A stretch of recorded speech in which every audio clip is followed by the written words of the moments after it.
Rahasia besar Allah tentang Soekarno, Emas Nusantara, dan zaman yang akan berubah. Sebuah analisa strategis, oleh Christovita Wiloto, Chairman Strategik Indonesia, sebuah kisah yang disembunyikan dari rakyat Indonesia. Apa yang disampaikan secara lisan turun-temurun oleh para tetua, pelayan istana, dan pemegang rahasia Nusantara bukanlah dongeng. Ini adalah serpihan kebenaran sejarah yang dikubur dalam-dalam.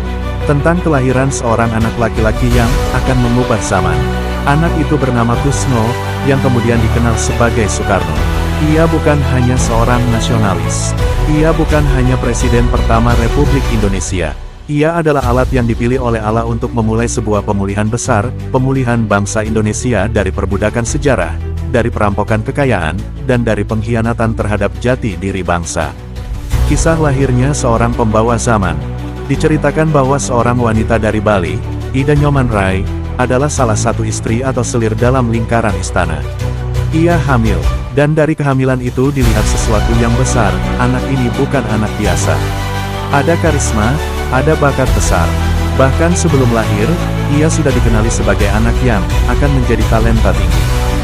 Namun karena kekuatan besar itu, ia terancam dibunuh. Kakaknya atau kerabat lain merasa tersinggung.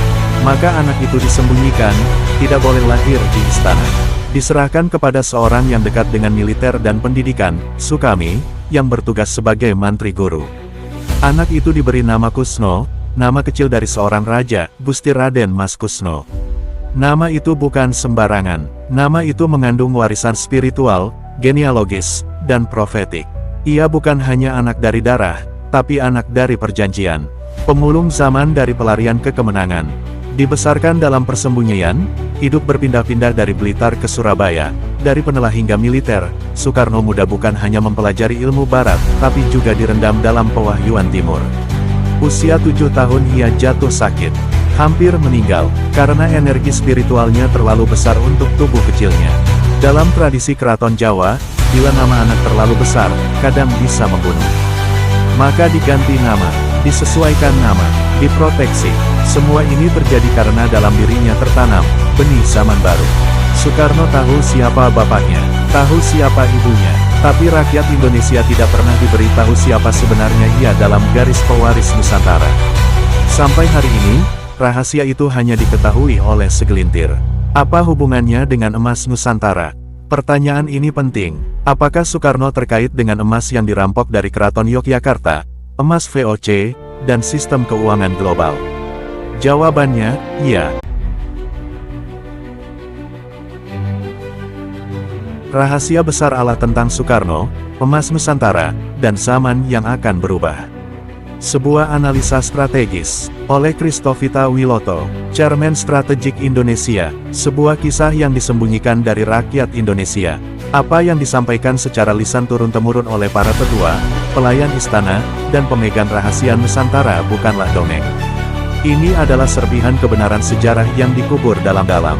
Tentang kelahiran seorang anak laki-laki yang akan mengubah zaman. Anak itu bernama Kusno, yang kemudian dikenal sebagai Soekarno. Ia bukan hanya seorang nasionalis. Ia bukan hanya presiden pertama Republik Indonesia. Ia adalah alat yang dipilih oleh Allah untuk memulai sebuah pemulihan besar, pemulihan bangsa Indonesia dari perbudakan sejarah, dari perampokan kekayaan, dan dari pengkhianatan terhadap jati diri bangsa. Kisah lahirnya seorang pembawa zaman. Diceritakan bahwa seorang wanita dari Bali, Ida Nyoman Rai, adalah salah satu istri atau selir dalam lingkaran istana. Ia hamil, dan dari kehamilan itu dilihat sesuatu yang besar. Anak ini bukan anak biasa. Ada karisma, ada bakat besar. Bahkan sebelum lahir, ia sudah dikenali sebagai anak yang akan menjadi talenta tinggi. Namun karena kekuatan besar itu, ia terancam dibunuh. Kakaknya atau kerabat lain merasa tersinggung. Maka anak itu disembunyikan, tidak boleh lahir di istana. Diserahkan kepada seorang yang dekat dengan militer dan pendidikan, Sukami, yang bertugas sebagai mantri guru. Anak itu diberi nama Kusno, nama kecil dari seorang raja, Gusti Raden Mas Kusno. Nama itu bukan sembarangan. Nama itu mengandung warisan spiritual, genealogis, dan profetik. Ia bukan hanya anak dari darah, tapi anak dari perjanjian. Pemulung zaman dari pelarian ke kemenangan.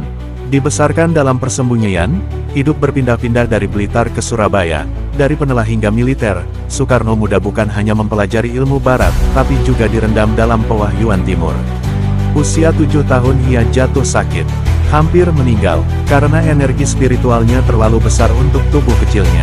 Dalam tradisi keraton Jawa, bila nama anak terlalu besar, kadang bisa membunuh.